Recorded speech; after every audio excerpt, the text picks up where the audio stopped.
I mentioned when I introduced you, I mentioned several hats. So director, producer, camera operator, cinematographer, subject, etc.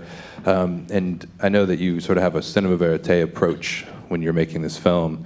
You started shooting this footage when you were a little kid. I guess how old were you when you first were shooting? It's a little bit of reverse engineering going on. I didn't shoot most of the archival. Okay. The one thing I shot of Kier was him being a little kid, breaking that skateboard. He was 11, I was 18. I didn't meet him until I was in my mid-20s when I started doing this project.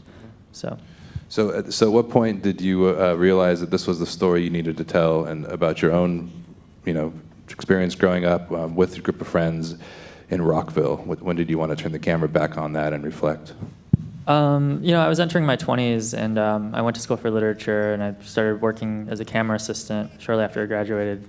And then, I just started noticing a lot of people in the skate community that I connected with all over the country were struggling with growing up, and I think a lot of that had to do with what happened in their childhoods and their adolescence, especially in the home. So, I went around the country and interviewed skateboarders all over, and I found that to be very true.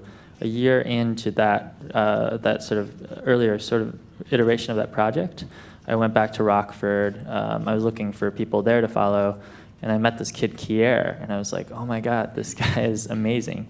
So I started following him, and then shortly afterwards I found out this other guy that I knew very briefly before I moved to Chicago when I was living in Rockford, Zach. I found out that his girlfriend was 8 months pregnant, so I found that to be a trackable story.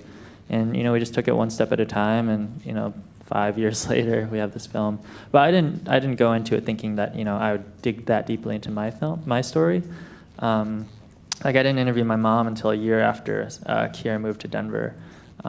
It was like me putting myself in the film was catalyzed by Nina telling me that Zach was abusive, and I needed to find a way to put the filmmaking, like the process of the filmmaking decisions, out front and center, because it was a very touchy subject to get into their violence. Yeah, and I guess I'll follow up on that because one of the reasons why the film works so well is because of the honesty. I mean, you don't hold anything back for the most part. You see sort of a very honest, but also kind of an unflattering side of a lot of people in the film too. In the sense of, I don't know, if I was in the film, I would want the entire world to see my life in that way too. And so how did you sort of navigate some of those boundaries as they're your friends, and yet you're also including a lot of the stuff in the film? What was it? Was it difficult? Yeah, it was difficult. I mean, there was no guidebook. I wasn't, any film that I saw about domestic violence was very much, focused on, people who had survived it, usually talking about it in the past tense. I was dealing with an active situation. So the people that work in that space are people that work at domestic violence shelters. So I took a 40-hour domestic violence course at one of these domestic violence shelters, and I learned sort of safe practices, and that gave me probably the most guidebook for how to proceed.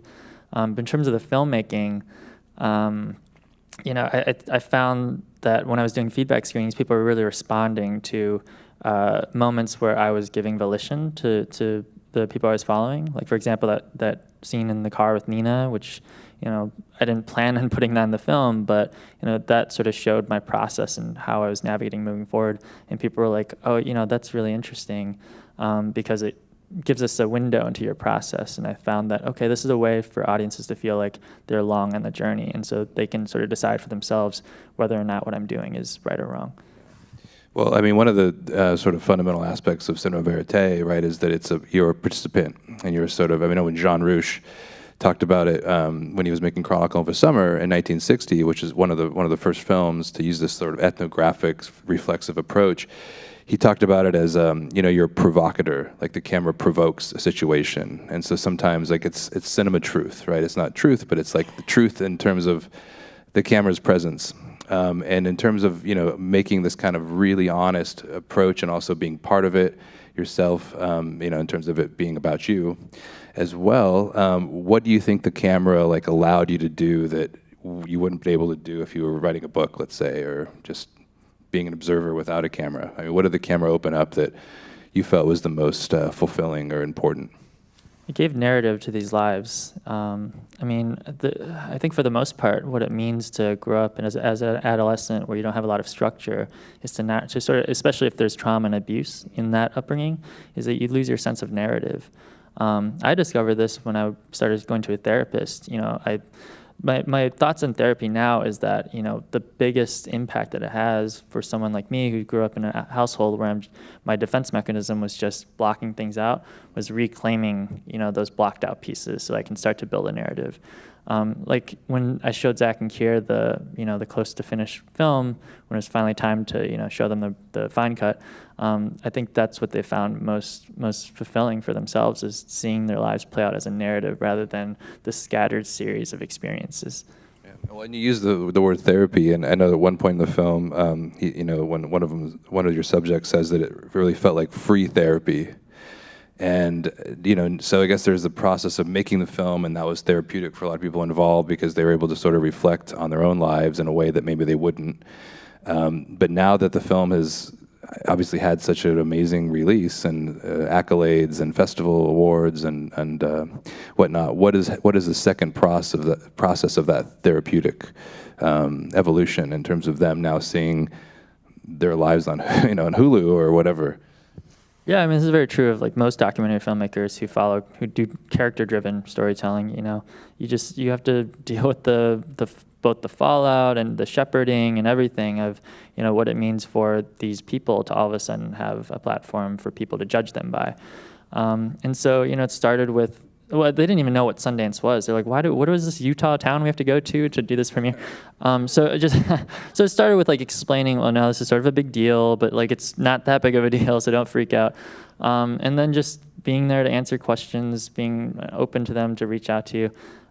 We just had Zach, my mom, and Kier out for Cinema Eye Week in New York last week, and they were able to connect with other subjects of other documentaries, and it was this weird sort of like meta rooms where you have like three identical strangers guys like connecting with Kier. Over this past year, they've really come to know that people love them and they support their stories and their honesty. So a lot of positive has come out of the phase of exhibition as well. Like you mentioned the positives that came out of just telling their stories, being in front of the camera, but once now that the film can be seen, and there's another sort of, I guess, another phase of therapy that's happened. For Kier, one thing they talked about for a long time was it's like starting near the ending of the film, like the last couple of years, was that I had never realized I could talk about my feelings without getting made fun of.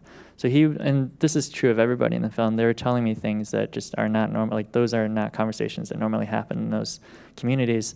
So I think Kier was sort of on his way already. I think Zach is really starting to see, look, it's okay, like people aren't gonna crucify you for talking about your deepest, darkest feelings. He's finding actually, I hopefully he's starting to grapple with what people actually are having issues with, which I think to a certain extent he's still in denial about. But it's a life. It's going to be a long journey, and I think I'm excited to see what happens in the years to come for these guys. I know Steve James was involved as a producer, and this film shares a lot in common with a lot of his work too. Of course, Hoop Dreams and all of the other films that sort of dealt with these American issues, American stories, race, class, abuse, etc. When did he start coming on board, and how did you work together with Steve? It was kind of late. I mean, I met him working in his project. He was looking for young directors to work in his series that just came out, his 10-hour epic about the education system and race. So I met him in 2015. He hired me to direct 3 student stories. And then around the end of 2016, we were starting to get traction with funding finally. And I asked him to come on as an EP, and he was happy to. And then he watched cuts and guided us in distribution, and talked me through what it meant to have the world see the film for the first time. Cool. Well, I'm going to turn it over to the audience, and I might jump back in a second. But if anyone has any questions, please feel free. Yeah, please. So you started in what year and ended in what year? I started filming here in 2013, and late 2017, right before our 2018 Sundance premieres, when I got my last pickup shoot. So in 2013, you were shooting for this. I mean, you had a concept of how this was going to go. Correct. Yeah. Like I said, I mean, the film is structured to make you think that I grew up with these guys, and I mean, we grew up in the same community. They knew who I was. We came in contact with each other in the same spaces, but we didn't run in the same crew necessarily. Where did you escape Yes, I'm still a skateboarder. Yeah. It seems there's one moment in the film that just was real clear when you said to Kier, did you know that I had a situation like that? He stopped, and like, what? You know, and then he seemed to open up, you know, the crying at the grave and the much more open to you at that point. It was okay to tell you his story. So I loved that moment. So he wasn't real aware of your history. None of us were. I mean, I went around the country, like I said, the first year of trying to develop this project, and nobody, like everyone was both scared to talk about these things, but also really, really relieved. I've got a lot of therapeutic catharsis out of those conversations from people. And so hopefully this is a guidebook, you know. I mean, part of the reason why I want to tell this story is because I wanted the 14-year-old version of myself to see this. That's great because they don't get to see that sort of thing until they're in therapy at 40. Right, yeah, exactly. Larry, yeah. When did the film premiere and where? The film premiered at Sundance January something last year at Sundance. Yeah. And I know you were at AFI Docs because I was there. I didn't get to see your film, but I'm really glad I got to see it today. Thank you for coming out.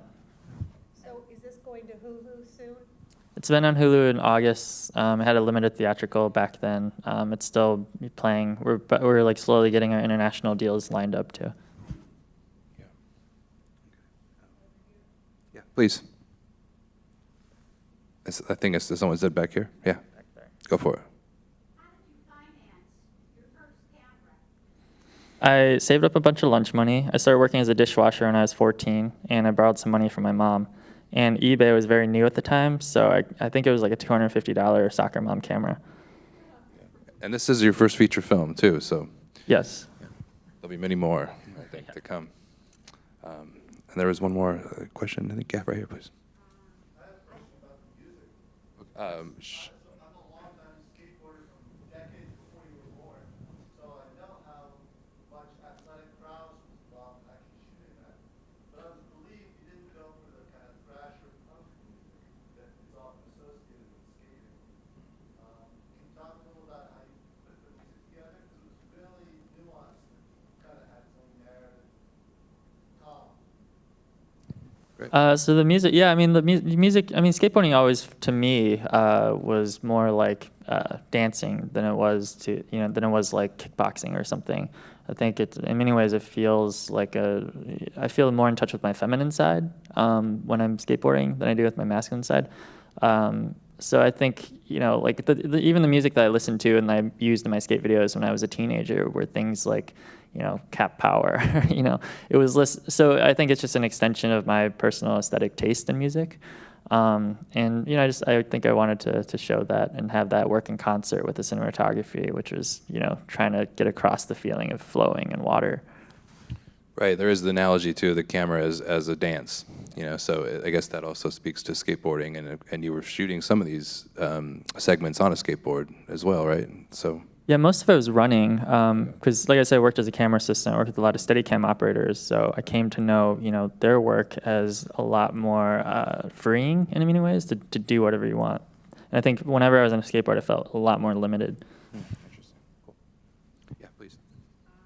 I found you just amazing how you managed to show us how life flows despite the chaos. And it's a stunning contrast to the movie I saw on Saturday about Alabama and the segregation that happens there with the black people. And I found that devastating and shocking. I'm a Brazilian.